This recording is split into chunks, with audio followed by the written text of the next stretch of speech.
नमस्कार दोस्तों, हमारे YouTube चैनल में आपका हार्दिक हार्दिक स्वागत है। बिना टाइम गवाए हम आज एक नई वीडियो में देखने वाले कक्षा 9वीं हिंदी का प्रश्न पत्र के उत्तर देखने वाले, जो कि साथ ही यहाँ भी देखने वाले कि किस प्रकार के प्रश्न पूछे गए थे, जो कि आने वाले प्रश्न पत्रों के लिए हम इसी पैटर्न के साथ तैयारी कर सके। और इसी तरह के वीडियोज़ देखने के लिए हमारे चैनल को सब्सक्राइब करना ना भूलें। तो चलिए शुरू करते किस टाइप के क्वेश्चन पूछे गए थे इसके आंसर की के साथ।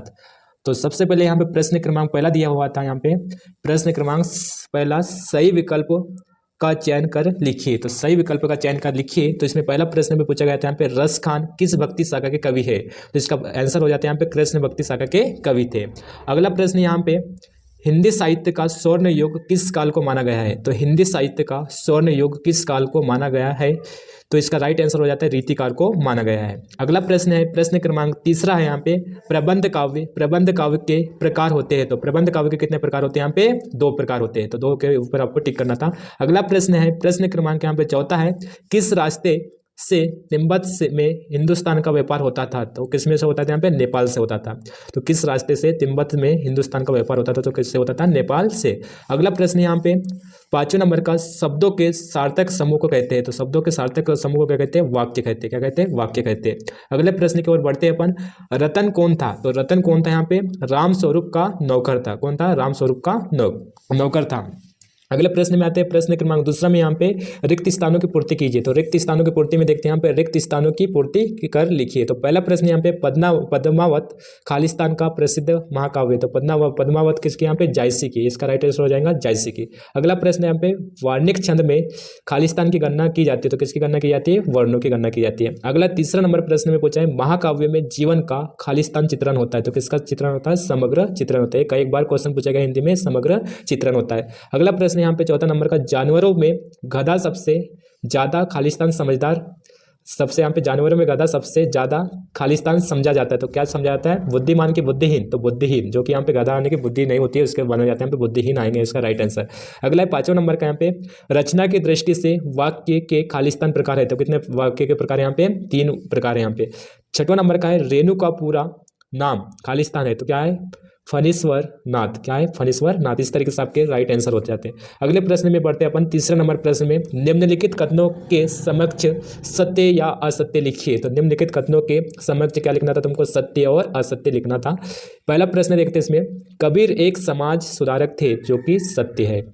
अगला प्रश्न क्रमांक दूसरा है महाकाव्य में एक ही सर्ग होता है। तो जो कि असत्य है। तीसरा नंबर प्रश्न में देखते हैं यहाँ पे गांधी जी के अनुसार हमें अपनी बुनियाद पर कायम रहना चाहिए, जो कि सत्य है। अगला इसमें चौथा नंबर का है इसमें लॉरेंस को कबूतर से प्रेम था, जो कि यहाँ पे सत्य है। 5वां नंबर का आग का तत्सम रूप अग्नि है, जो कि सत्य है। 6वां नंबर का है लेखिका मृदुला मर्ग ने अपनी नानी को देखा था, जो कि सत्य है। इस तरीके से आपका यहाँ पे मात्र एक ही आ सकते हैं, दूसरा नंबर का बाकी सबके सब सत्य लगाना था आपको। अगला प्रश्न की ओर बढ़ते हैं अपन सही जोड़ी का मिलान कर लिखिए। सही जोड़ी का मिलान कर आपको यहाँ पे लिखना था। स्तंभ नंबर यहाँ पे आ है, स्तंभ नंबर यहाँ पे बा से आपको मिलान करना है। तो पहला नंबर देखते हैं अपन कबीर के लिए क्या आ जाएंगे यहाँ पे शब्द, राइट आंसर। कामयानी के लिए यहाँ पे क्या आ जाएगा, यहाँ पे महाकाव्य। कामयानी क्या है, महाकाव्य। तो यहाँ पे 4 नंबर का। अगर है झूरी का साला, तो झूरी का साला हो जाएगा यहाँ पे गया। और ग्राम का तत्भाव गाँव आ जाएगा। ग्राम का तत्भाव क्या आ जाएगा, गाँव। और निरोग का आ जाएगा, निरोग का विसर्ग संधि। और कर्नाटक का छोटा कस्बा क्या आ जाएगा यहाँ पे, बलगोट। इस तरीके से आपके राइट आंसर हो जाते हैं। फिर से मिलाते हैं यहाँ पे कबीर का क्या आ जाएगा, यहाँ पे कबीर का शब्द आ जाएगा। कामयानी क्या है, महाकाव्य है। और झूरी का सालक क्या आ जाएगा यहाँ पे, गया। और यहाँ पे ग्राम का तत्भाव क्या आ जाएगा यहाँ पे, गाँव। और निरोग का आ जाएगा यहाँ पे विसर्ग संधि। और यहाँ पे कर्नाटक का छोटा कस्बा क्या आ जाएगा, बलगोट। इस तरीके से आपके राइट आंसर हो जाते हैं प्रश्न क्रमांक 4 के। अगला प्रश्न में देखते हैं प्रश्न क्रमांक 5वां में निम्न प्रश्नों के उत्तर एक वाक्य में उत्तर लिखिए। तो निम्नलिखित प्रश्नों के उत्तर एक वाक्य में लिखिए। तो पहला प्रश्न यहाँ पे मनुष्य ईश्वर को कहाँ ढूंढता फिरता है। ये कई बार क्वेश्चन पूछा गया, रिपीटेड क्वेश्चन होते हैं यहाँ पे। ईश्वर को कहाँ ढूंढता है। तो कहाँ ढूंढता है, मंदिर और मस्जिद में ढूंढता है। इसका राइट आंसर। दूसरा नंबर का यहाँ पे कविता के शाब्दिक अनुशासन का नाम क्या है। तो क्या यहाँ पे छंद आता है, यहाँ पे क्या आएगा, छंद। दूसरा हो गया। तीसरा नंबर का यहाँ पे साहित्यिक फुरके किसे कहा गया है, तो किसे कहा गया है, प्रेमचंद को कहा गया है। अगला है चौथा नंबर का, विदेशी भाषाओं से आए शब्द क्या कहलाते हैं, तो क्या कहलाते हैं, विदेशज कहलाते हैं। अगला नंबर का है पांचवा नंबर का, पान वाले की बिक्री अचानक क्यों बढ़ गई थी, तो बाढ़ के कारण उसकी बिक्री अचानक बढ़ गई थी। अगला है छठवां नंबर प्रश्न यहाँ पे, मेरे संग की औरतें पाठ में लेखिका के कुल कितने भाई बहन थे, तो कितने भाई बहन थे, यहाँ पे 5 भाई बहन थे। इस तरीके से आपके पूरे 30 में से 30 ऑब्जेक्टिव लगभग आपके सही होंगे। इसके बाद आ जाते हैं यहाँ पे प्रश्न क्रमांक छठवां है, थ्योरिकल क्वेश्चन है यहाँ पे कि छठवां नंबर पे यहाँ पे भक्ति काल के मुख्य 2 कवियों के नाम एवं उनकी एक एक रचनाओं को लिखिए। आप यहाँ पे वीडियो को रोककर आप देख सकते हैं क्वेश्चन किस टाइप के क्वेश्चन पूछे गए थे और आपको आने वाले पेपर को किस तरीके से तैयारी करना है, आपको किस आने के बार बार रिपीट होते हैं उन क्वेश्चन को देखना है पे कि कौन कौन से रिपीटेड हो रहे हैं, इस हिसाब से आपको अगले पेपर की तैयारी करना है। तो इसी में अथवा क्वेश्चन यहाँ पे नई कविता की प्रमुख 2 विशेषताएं लिखिए। अथवा क्वेश्चन यहाँ पे 7वां नंबर का क्वेश्चन यहाँ पे कवि रसखान के भाव सौंदर्य की 2 विशेषताएं लिखिए। इसी में अथवा है कबीरदास के शिल्प सौंदर्य की 2 विशेषताएं लिखिए।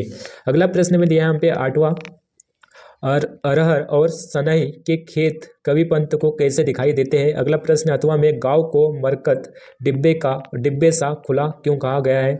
और अगला 9वां क्वेश्चन यहाँ पे हथकड़ियों को गहना क्यों कहा गया है। अथवा क्वेश्चन यहाँ पे लता ने बादल रूपी मेहमान को किस तरह देखा और क्यों। काव्य किसे कहते हैं, उसके भेदों के नाम लिखिए। अथवा क्वेश्चन यहाँ पे द्वा छंद की परिभाषा उदाहरण सहित लिखिए। अगले प्रश्न में आते हैं प्रश्न क्रमांक 11वां है यहाँ पे रस की परिभाषा लिखते हुए उनके अंगों के नाम लिखना था। बहुत आसान क्वेश्चन पेपर आए थे यहाँ पे। अथवा क्वेश्चन यहाँ पे रूपक अलंकार की परिभाषा उदाहरण सहित लिखना है। अगला क्वेश्चन यहाँ पे 12वां क्वेश्चन गद्य की प्रमुख विधाओं के नाम लिखिए। अथवा क्वेश्चन यहाँ पे कहानी और उपन्यास में 2 अंतर लिखे। कई बार क्वेश्चन पूछा था, हर साल लगभग इसको कहानी और उपन्यास में बारे में पूछा जाता क्वेश्चन रहता ही है।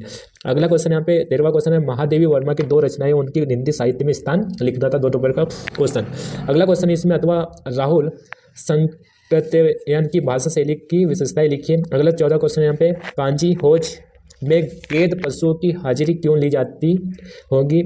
अगला क्वेश्चन इसी में अथवा है आज की उपभोक्तावादी संस्कृति हमारे दैनिक जीवन को किस प्रकार प्रभावित कर रही है, इसके बारे में आपको समझ के बताना था। अगला क्वेश्चन है यहाँ पे 15वां क्वेश्चन लेखिका महादेवी वर्मा ने अपनी मां के व्यक्तित्व की किन विशेषताओं के बारे में बताया है, लिखिए। अथवा क्वेश्चन यहाँ पे अपनी यात्रा के दौरान लेखक राहुल संकृत्यायन को किस कठिनाइयों का सामना करना पड़ा। अगला क्वेश्चन यहाँ पे 16वां निम्नलिखित मुहावरे का अर्थ लिखते हुए वाक्यों में प्रयोग कीजिए। अंधे की लाठी एकमात्र सहारा लिखना था, इसमें मुहावरे में आने का अपने शब्दों में प्रयोग करना था। और ईद का चांद होना आने के बहुत दिनों बाद दिखना, इस तरीके से आपको मुहावरे में आने के वाक्यों में प्रयोग करना था। अथवा क्वेश्चन यहाँ पे संधि और समाज में 2 अंतर लिखना था। 17वां क्वेश्चन यहाँ पे बाढ़ की खबर सुनकर लोग किस तरह की तैयारी करने लगे थे। अथवा क्वेश्चन यहाँ पे मृदुला गर्ग अपनी नानी से क्यों प्रभावित थी। अगला क्वेश्चन यहाँ पे निम्नलिखित काव्यांश का संदर्भ प्रसंग सहित भावार्थ लिखना था यहाँ पे। और इसी में अथवा वाला भी दिया है इसमें। 19वां क्वेश्चन यहाँ पे निम्नलिखित गद्यांश की संदर्भ प्रसंग सहित व्याख्या लिखना है यहाँ पे। अगला 20वां क्वेश्चन यहाँ पे समय का महत्व विषय पर एक अनुच्छेद लिखिए। अनुच्छेद लिखना था पैराग्राफ बना के। और इसी का अथवा क्वेश्चन यहाँ पे अपनी गर्मी की छुट्टियां बिताने के संबंध में 2 मित्रों के मध्य संवाद लिखना था। संवाद आता ही है क्वेश्चन, किसी भी प्रकार अपने शब्दों में यहाँ पे संवाद लिखना 2 मित्रों के बीच में बातचीत को लेकर कि गर्मी की छुट्टी में कहाँ घूमने जाना है। 21वां क्वेश्चन यहाँ पे निम्नलिखित अपठित गद्यांश तथा गद्यांश को पढ़कर पूछे गए प्रश्न को उत्तर लिखना था। यहाँ से आपको यहाँ पे सेलेक्ट करके यहाँ पे प्रश्न को उत्तर लिखना है।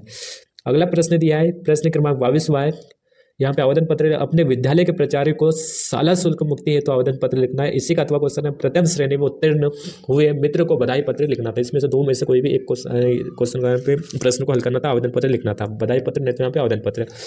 अगला प्रश्न है 23वां क्वेश्चन यहाँ पे निम्नलिखित में से किसी एक विषय पर रूपरेखा सहित रूपरेखा भी लिखना है, सारगर्भित निबंध लिखना था। 4 नंबर का क्वेश्चन आया था। पहला इसमें ऑप्शन में जीवन में खेलों का महत्व, और दूसरा नंबर का है विद्यार्थी और अनुशासन, और तीसरा नंबर का है मेरी प्रिय पुस्तक। और यहाँ पे चौथे नंबर पे दिया है पर्यावरण प्रदूषण कारण एवं निदान, उसका कारण भी और उसका निदान कैसे कर सकते हैं इसके बारे में आपको लिखना था।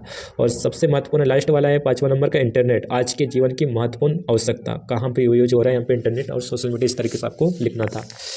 बहुत अच्छा गया होगा आपका पेपर आज का। यहाँ पे 23 क्वेश्चन थे इसमें टोटल, और इसी पैटर्न के साथ आने वाले क्वेश्चन पेपर को भी तैयार करना है। और इसी टाइप के वीडियोस देखने के लिए हमारे चैनल को सब्सक्राइब करना ना भूलें, और लाइक करना और शेयर करना ना भूलें। इसी तरीके से वीडियो देखने के लिए बेल आइकन दबाना ना भूलें। धन्यवाद।